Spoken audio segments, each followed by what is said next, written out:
5 oktyabr Beynəlxalq Müəllimlər Günü münasibətilə millət vəkili Mehriban Vəliyeva Sumqayıt şəhər 41 nömrəli tam orta məktəbin pedaqoji kollektivi ilə görüşüb. Tədbir Azərbaycan Respublikasının dövlət himninin səsləndirilməsi ilə başlanıb. Ulu öndər Heydər Əliyevin və vətən uğrunda canından keçmiş şəhidlərin əziz xatirəsi bir dəqiqəlik sükutla yad olunub. Açılış nitqi ilə çıxış edən məktəbin direktoru Gülnarə Babayeva gələn qonaqları salamlayaraq müəllimləri Peşə Bayramı münasibətilə təbrik edib. O çıxışında müəllim əməyinin ucalığından danışaraq bildirib ki, müəllim ömrünü gələcəyin formalaşmasına, yeni nəslin yetişməsinə həsr edir.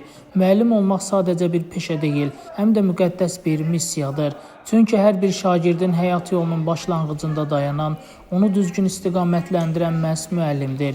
Millət vəkili Mehriban Vəliyeva da çıxışında müəllim peşəsinin şərəfli və məsuliyyətli olduğunu vurğulayıb. O qeyd edib ki, ölkəmizdə müəllimlərə göstərilən diqqət və qayğı dövlət siyasətinin prioritet istiqamətlərindəndir. Müəllim olmaq böyük fədakarlıq tələb edir. Siz gənclərimizi həm savadlı, həm də vətənpərvər ruhda yetişdirirsiniz. 41 nömrəli məktəbin pedaqoji kollektivi daim uğurları ilə seçilib. Şagirdlərinin nailiyyətləri ilə fəxr edib.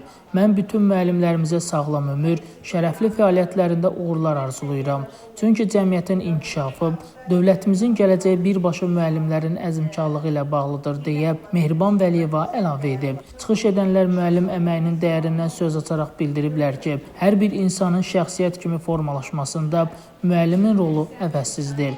Qeyd olunub ki, müəllimlər həm bilik ötürür, həm də gələcək nəsillərə milli mənəvi dəyərləri aşılamaqla onların vətəndaş kimi yetişməsinə töhfə verir. Tədbirdə məktəblilər tərəfindən müəllimlərə həsr olunmuş ədəb-bədii kompozisiyalar nümayiş etdirilib. Şagirdlərin səsləndirdiyi şeirlər və ifa etdikləri kiçik səhnəciklər müəllimlərə böyük sevgini və hörməti əks etdirib. Onların təqdim etdiyi proqram zalda səmimi və duyğulu anlar yaşadıb.